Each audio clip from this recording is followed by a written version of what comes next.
Jersey Shore Season 3, Episode 12, the one episode before the next episode.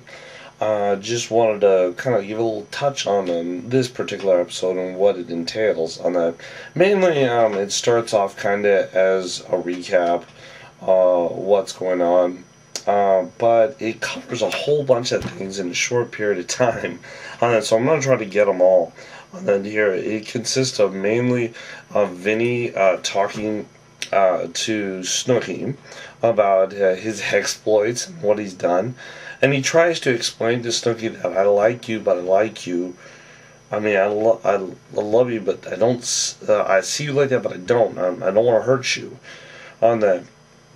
And Vinny is actually in some ways being upstanding on that about that, telling her straight. Whereas Snooki says, I hit a thing. He says, I'm starting to have feelings. I don't like it because he's this and he's that, but I like him anyway. And blah blah blah blah. It's almost as bad as a Ron and Sammy, just with no drama, as they say, friends with benefits, I guess. So anyway, they go to this burger place where they build their own burgers and they have a good meal and they come back and they think they have an understanding. So all that's cool.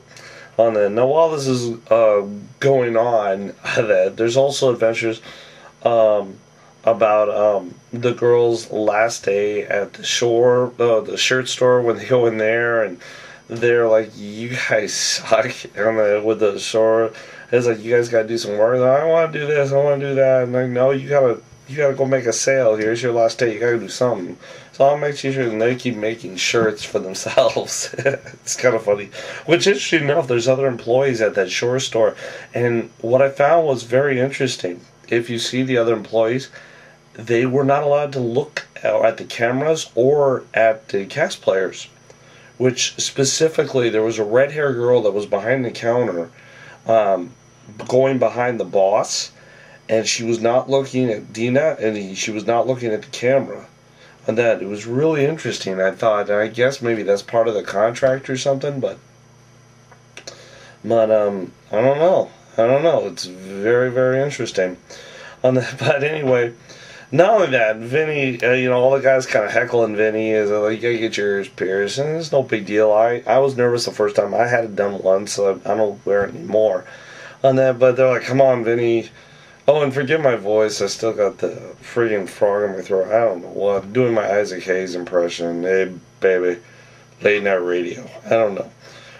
But anyway, what they did is, oh, well, you gotta get your ears pierced. You gotta come on. And he's like, you have ice? And he's like, oh, man, we gangster. We don't do nice. And of course, Vinny's like, he has like a huge tattoo over here.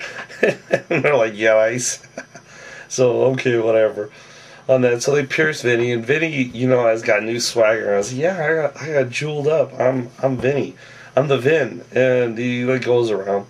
And that's not the most badass thing on that. This whole episode is a great example of how to be a freaking badass and how to go from badass to douche in like 10 seconds. It's weird. It's fast.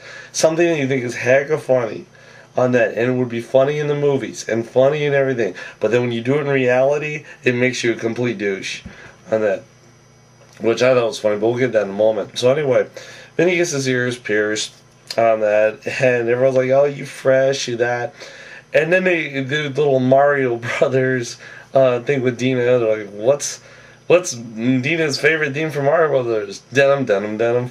And that was from World 1-2 on the underground. Doo-doo-doo-doo-doo. And that, so, and that wasn't technically, it wasn't Mario Brothers, it was Super Mario Brothers, but that's me getting my geek on right there on that, because Mario Brothers was very different. Super Mario Brothers had the denim, denim, denim, and that,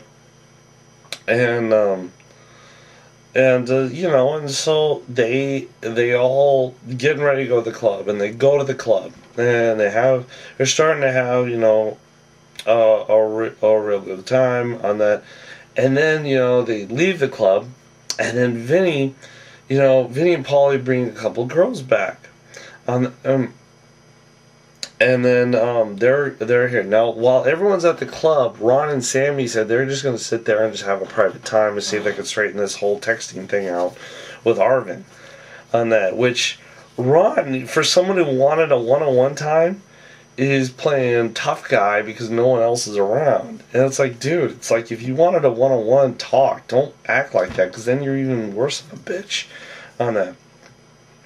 You know the situation, you know. And he's like, oh, sauce. This. I mean, you're almost as bad as Andre the Giant. Gimme. I mean, that's what he was. It was horrible. But he mellowed up, but I think they got that kind of straightened out, or as we think, on that. And then, so anyway, they kind of are supposedly reconciling on that, and they kind of sleep together with that. So, but anyway, Vinny and Paulie have a couple of girls, and they say in Aztec it was nothing but grenades. It was just everywhere grenades, everywhere they turn. On that, it was like, and Mike says, like, it's like trying to pick the hottest ugly chick. It's like, no. Which was funny, which I can relate to that because I've seen that too. On that, so anyway, Mike's like, on that, and then this guy comes out of nowhere, their brother, on that. The guy doesn't text them, the guy doesn't call them, doesn't do anything. He shows up at the door, and they're like, what the this is the brother of the girls. And they're like, well, I just want to know if I need to take her home tonight, or do I need to take her home tomorrow? That's all his point was. And, you know, Vinny's kind of acting like a tough guy. He's like, what, you going to do? You going to take him away? He says, no, I just want to know one or the other.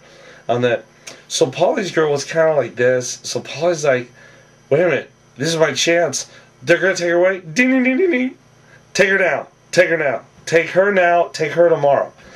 And you know, the girl was like pissed at Paulie. He's like, you ain't that great, honey. Goodbye.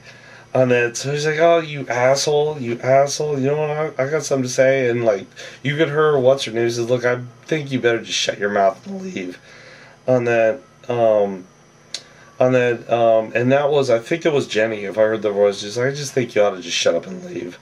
On that, but what was interesting about this whole thing is that Vinny stands up, you know, he's like, you know, fuck this, get the other girl out of there. That was a stand-up move.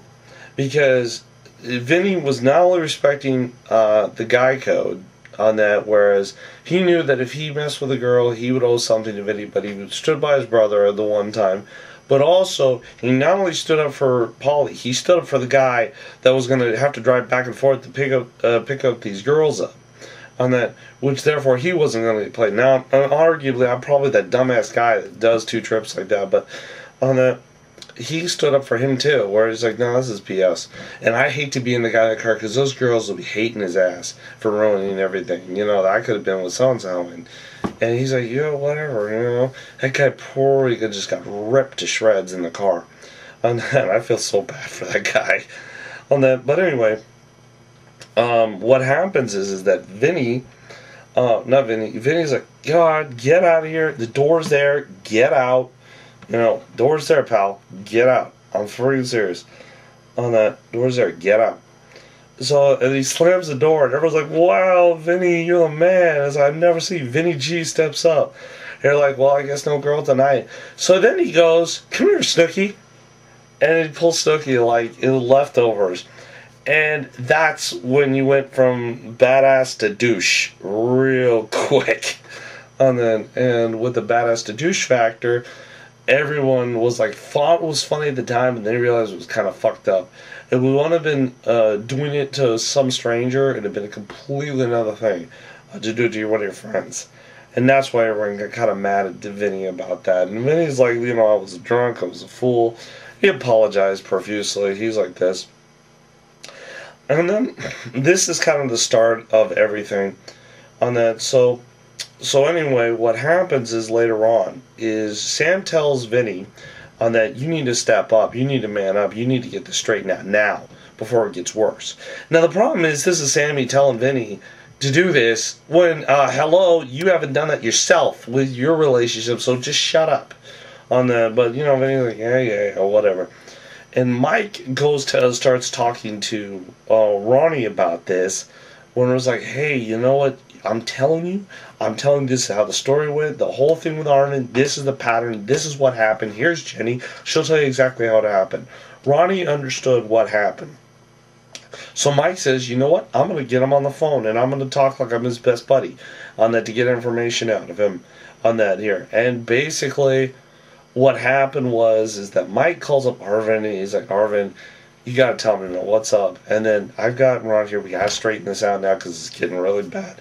And then Ron says, hey, what's up? He said, did you make up? He's like, yes, we did. On that. And then he's like, oh, that. And he goes and starts yelling at Sammy. He's like, you lying bitch and all that. Which he was. Because then Sammy comes in. And she's like, I want to talk to Arvin. Arvin, how dare you do this? How dare you play? And I was like, what are you talking about? He's like, don't you remember at this time? I did. Don't you remember this date with this event? And she's like, no. And, you know, everyone's like, whatever. This is getting so played out. We all know she's lying on that. So then it kind of ends with on that. I kind of indulged into the next episode a little bit on that, but basically the way it ended is Ronnie was like, "It's lying bitch. I have never heard of this here," and it kind of shows like, yeah, you're sweet, but you weren't as sweet as you made out to be. Where you're a player, where Sammy was up here playing everything, and Ronnie, like in his words, was crying like a little bitch. I'm down here, and that's. On that, I feel for Ronnie. I know his pain that he was going through in a lot of ways on that. But at the same time, he did get played, and he let himself get played, and he did violate his rules. Never fall in love in Jersey Shore. On that. So, but that pretty much sums up this whole episode here.